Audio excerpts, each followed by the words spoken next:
Thank you, Clint. It says Fireside Chat, and what a fiery kind of title we have, right? It says content, consolidations, and conundrums. Conundrums, obviously, it is because I think for a growing industry, it's all about conundrums, right? It's all confusion, especially when we are really at a cusp of this OTT word, this streaming word that they say, right?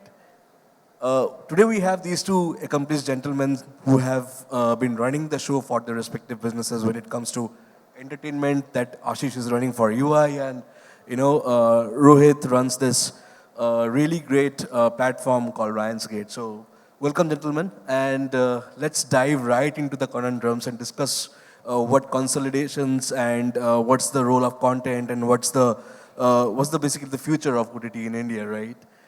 Uh, Great. So, before starting, right, before going deep into the individual questions, I really want to come to both of you here and start with Rohit here, right? Rohit, currently, in your thoughts, right, what's your assessment of the OTT industry in India? Are we really following the Western kind of, strategies and, Western trends to grow this industry in India? What's the overall sentiment like? Morning. Well, first of all, it's freezing. I wish it was a real fireside chat. Well, let's make it fiery then.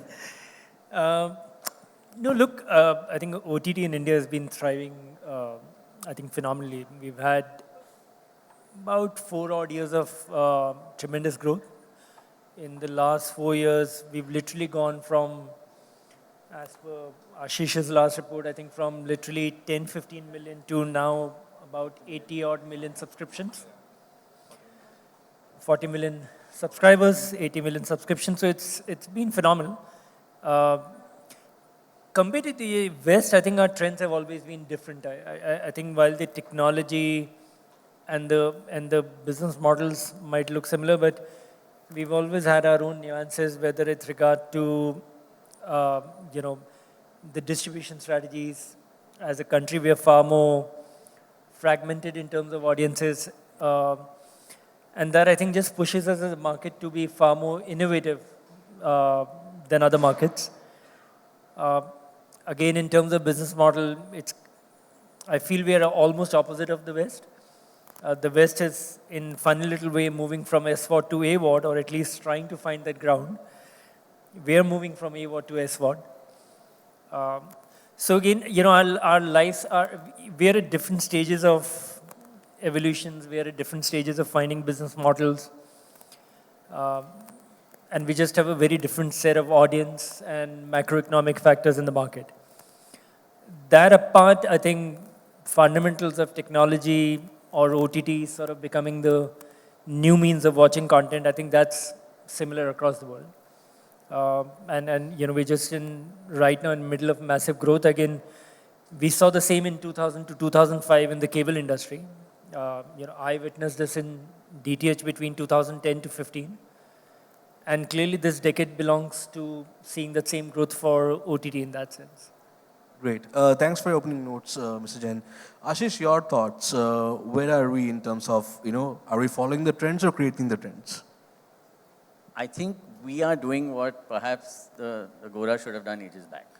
Okay, I think we're leading, and we're leading very strongly. The reason is that I think 2, 3 things. One is, as a country, we have a media industry which is say $19 billion, right? Disney and Netflix perhaps spend more than that every year in producing content. So, I mean, look at the scale. Now, why is it possible for them to do that? Because they're able to charge that much more. And as Rohit said, they started with SVOD and they're coming to AVOD. We've started with Sarvajanik, for the masses, affordable, scared approach of saying, let's start AVOD, let's move to SVOD, hopefully our consumers will migrate. I think the difference is that they think in a very homogeneous manner. We segment our audiences and work, right? So there are 40 million households that are willing to pay for content today, out of 300 million households in India. That's one segment. There's another segment which is the guys who will pay for content if it comes bundled with data. There's a third segment which is humongous, which does not want to pay for content and will never pay for content, right? So we have actually started our business models in a very clear, segmented manner. And we may choose to play in one, two, or all three of those spaces, but we know what we're aiming for, we know where we're getting. For the West, it's now figuring out, because you have to let go of that SVOD subscriber by saying, I'm giving you a pack that's maybe ad supported in a bit, and SVOD, a lower SVOD rate. They're going to have to figure out things very differently. So I think we're talking about chalk and cheese, I think completely different markets. But I like the way India is thinking, you know, because we are so diverse, so heterogeneous. And the fact that we work in segments, you know, Harith himself a pioneer with a 10 rupee a day pack, right? That's sachet pricing at the next level, right? So we think very differently. I think we'll always be different. And I personally feel in the next 5 years of OTT, probably more innovation will come out of India than any other part of the world. Well, that's the Indianness I think the minister was indicating in the morning in his speech. You know, Ashish, you mentioned about the numbers. Rohit also mentioned, you know, 40 million households, 80 million paying subscribers on OTT. How lucrative are these numbers? The movement from AVOD to SVOD, is it really because, you know, advertisers are not finding it lucrative enough as a market, as a number? So I don't think that's how we should look at it. See, the way we need to look at it is that we have gone from nothing to 40 million households. That's stage one of our evolution. Where will this extend? Conservatively, I would say if we have 130 million television pay households today, I don't see a problem why this can't reach at least half of that. So do we have the space to go to 60, 65, 70 million homes who will pay for OTT content? Without a doubt, right? Now, do you want to go beyond that? Then again, the segmentation comes in and the market changes. Then the AVOD parts come in, the subsidized SVOD, the TVOD comes in. So there's a different way of looking at the next level of households. And I think that's where each OTT will think its business model through.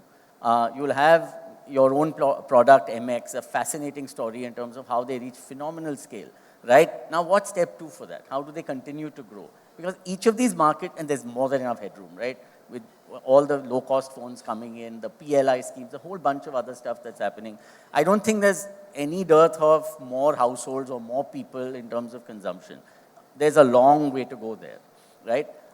Personally, if you ask me that second thing, the bundled pack, the guys who get data with content, that's where really a lot of action will come. There's about 300 million people today who consume content because it comes bundled with data. That'll go to 500 million in 3-4 years. It's that kind of growth we're talking about. So no scarcity of demand. The business model, as Rohit said, is going to be critical of how each player thinks, of how they're going to tackle the different segments. Right. So, Rohit, I'll come to you here. We are talking about segmentation among the, you know, in the audience here and the consumers. I'll talk more about the consumers here because that's, you know, where you are closely, you know, I mean, you watch the consumer very closely, right? You know, in the current scenario, what's your idea? How is it working? The consumer demands are, you know, OTT platforms really meeting those consumer demands in terms of content, what they're looking at, and you know, experimentation with the different genres. So while today I was coming to the venue, I at least, you know, crossed 3 hoardings of 3 different genres of shows across 3 different platforms, right? So where are we as a consumer market when OTT is concerned? I think if you were to look at the last 4 years, to my mind, and you know, if you put the maths and the business models aside for a moment, the single biggest change has been democratization of content, right? The old linear world was, you know, the accessibility was always sort of managed in that, depending upon the region and the language. And that's how that world is built out, right? OTT is not built out like that. OTT is not limited by regional language. Suddenly you're finding consumers have easy access to South languages, French, German. You're finding audiences today are watching, on average, at least everybody that I know of is watching content in probably at least 3 or 4 languages, right? Everybody in the country is suddenly talking about how Malayalam cinema is so great, right? It was great even 4 years back. It's just that more people have access to that. Again, English, you know, English in the old linear world, I think in the viewership data contributed to what, 1 or 2%. On OTT, that viewership is almost 15-20%. So I think it's just solved for accessibility, which in turn has led to democratization, which in turn I think has just led to massive scale explosion for content. And it's now allowing you to say, hey, hang on, this is working great, and guess what? Actually, this can be now watched at a larger audience, and I think the impact of that is at so many levels. You look at cinema, right? Uh, Again, the potential of the market for once we are becoming like one market, right? We've never been a homogeneous market. And Hindi cinema was by Hindi, was watched by Hindi audiences and Telugu by Telugu and so on and so forth, right? Suddenly you're finding Indian audiences are taking content as Indian movies and not necessarily as Hindi and Telugu, and suddenly, and as a result, for the longest time we were stuck with these benchmarks of 100 crore. We are now speaking 1,000 crore. All of that has happened, I feel, because of democratization of content. So I think that's a big change.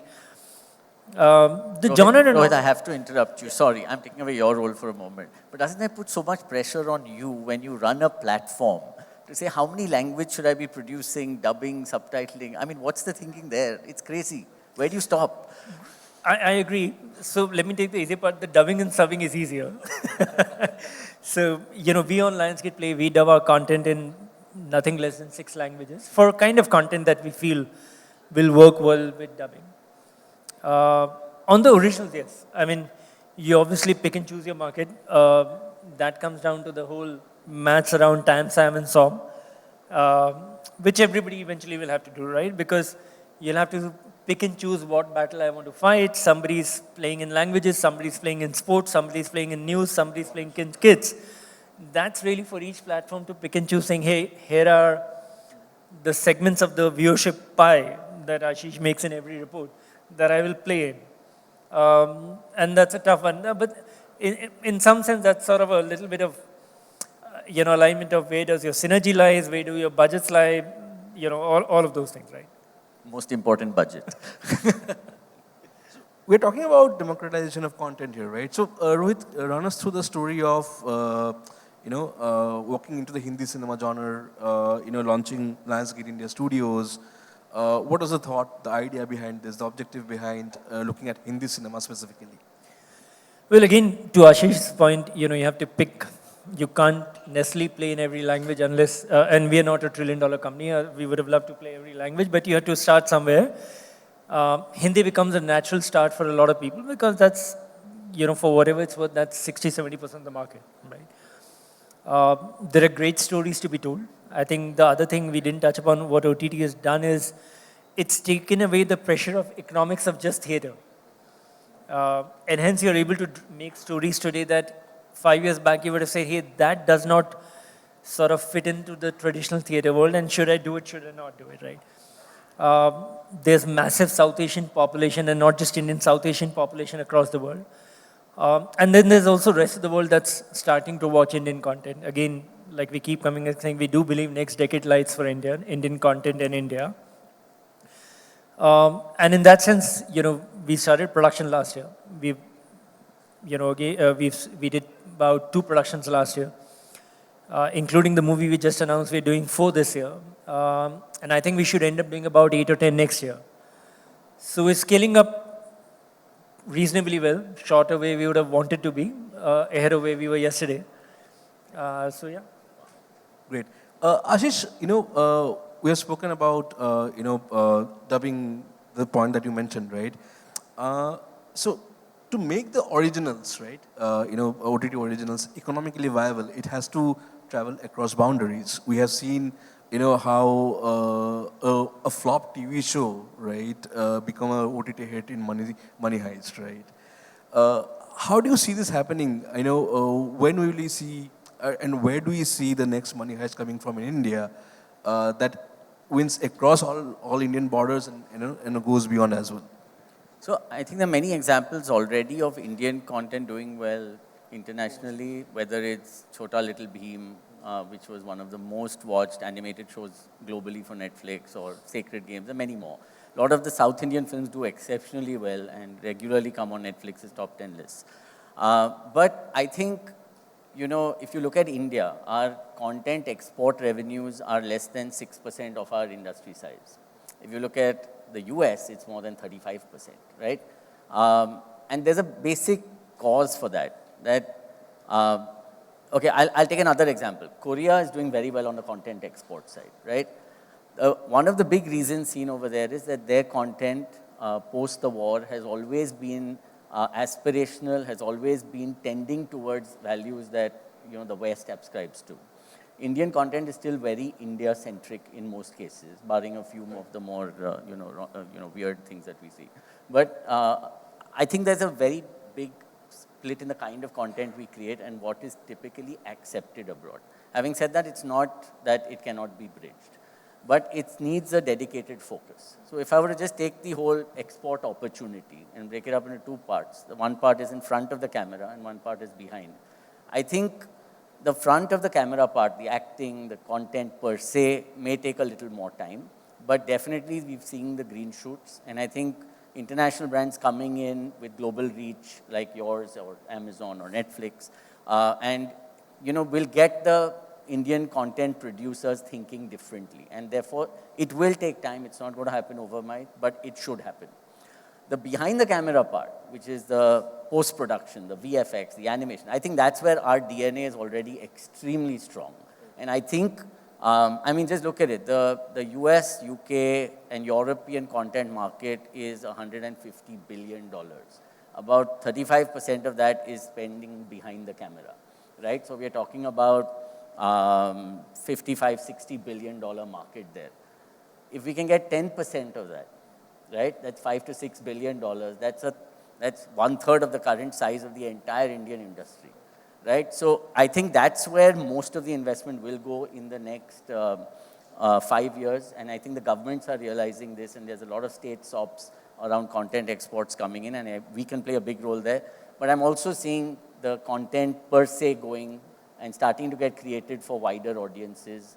I think both will happen. Probably the behind camera part will happen a lot faster.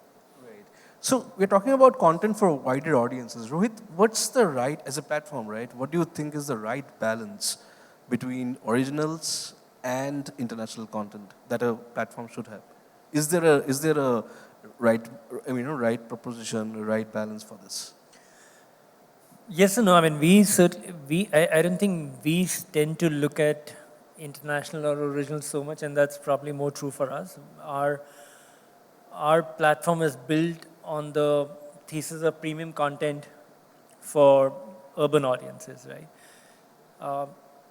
And again, as a country, we are massively multilingual in our content watching habits now. The data we find is that as many people are happy to watch a John Wick or a massive Hunger Games as they're happy to watch Hiccups and Hookups or Jugaristan, right? Yes, different languages will have different size of reach. So you do mix and match, but eventually when we are building out a whole proposition for the year, I think our first and foremost this thing is that do I have enough premium content on a regular cadence to provide to my customers, right? In the last year, we must have premiered about close to 60 content pieces, right? And maybe 50, 55 of them were international, 5, 6 were Indian language. So yeah, I think it comes down to sort of doing a mix and match. Within that, then there's a dissection of series and movies. I think we are finding the industry is, pivoting a little bit more to movies now. We saw a lot more series in the first 2-3 years. We are starting to see a little balancing. So in the long term, I think the content sort of evens out. And like I said, we are in a fortunate situation of being multilingual consumption sort of market. Also, international content, see, the other thing that OTT has led to is explosion of dubbed content viewership. All right. The amount of people who are watching, Hollywood movies in dubbed languages is phenomenal. So there's so many layers to that. Of course, you still want to do your big budget Indian original, but eventually it's more of a portfolio that you want to balance out. Correct. Ashish, once the content conundrum, right, is kind of solved, we look at the distribution conundrum. Is distribution really a big challenge currently, as you look at it, right? And where do we stand in terms of OTT distribution, OTT content distribution is concerned? Okay, so like I said, it's all segmented, right? You have 40 million households, maybe that's about 100 million people who are willing to pay for content, right? Or who watch paid for content. I subscribe and my kids watch as well. So 40 million households, roughly 110 million people. Then there's 320 million people who get content bundled, right? And that's through your Xstream or GeoTV or whatever it is, right? The third bunch is about 200 million who never will pay for content, right? That's about, if you look at Comscore data, if you look at all other data, there's about 500 million people every month at least who watch content online. That 500 million, being quite conservative, by 2025 should cross 750 million. That's another 50% jump. A lot of that will be bundled. So the 320 million who are watching content because it comes bundled with data will move to 500 million. The 200 million who are watching only free content will also move to 350, 375 million, right? So I don't think distribution is a challenge. In fact, I think distribution is the opportunity. For every platform, I think it has to go and reach out to all three segments. A premium segment, a bundled segment, and a free segment. And how you window it, how you price it, how you sachet price it, I think that's where the monetization rules will lie. The other part about distribution, and I think it's going unsung right now, is the smart TV opportunity. I keep trying to estimate the number. It's extremely difficult. We believe last year it was somewhere between 10 to 15 million smart TVs. But I'll be very, I won't be surprised at all if I'm totally underestimating that number. All right? At the very least, this should be 40, 50 million smart TV homes by 2025. And therefore, the role that smart TV will play in distribution cannot be underestimated because this is, again, the top end of the consumer segment, right? The smart TV is because you have broadband coming into the home, you feel that way. What Jio is doing now with its fiber into the curb and then the wireless Jio Air product could be a path-breaking game in terms of increasing adoption of broadband into homes. And therefore, I think all of this is just more and more opportunity for the content producers to say, what's my smart TV strategy, what's my bundling strategy, what's my syndication strategy. For OTT platforms to say, I have a destination in my own app, but how do I do more of distributed reach? Can I also be available on 10 other OTT platforms or 10 other, why not on Zomato, hypothetically, right? So I think it's a big, big opportunity. There's so much headroom. I know I'm sounding like a very, very optimistic guy, but honestly, every time I try to pull down the numbers, I just see my own reports and my projections are always lower than what actually happens. So, maybe I'm just, very bad at estimating the future. I don't know. I want to add, I totally agree with, I think what Ashish is saying. We as platform look at it as actually a massive opportunity. I think the amount of color and sort of innovation this market offers is phenomenal. We are in this market today distributed via nothing short of at least 14 or 15 different methods. At the heart of it lies the thesis that at its peak in linear, about 120, 125 million households were paying maybe about $300.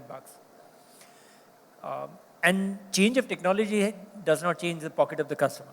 Maybe 300 will go to 350 and 120 will go to 140, but eventually the entire maths has to fit into the consumer pocket for him to buy it into, and hence you have to find different innovative models of distribution. Which makes it convenient for them to watch, and somebody likes to watch through their stick, somebody through smart TV, somebody through their telco, some broadband, somebody through an aggregator. Tomorrow somebody may watch it through Zomato.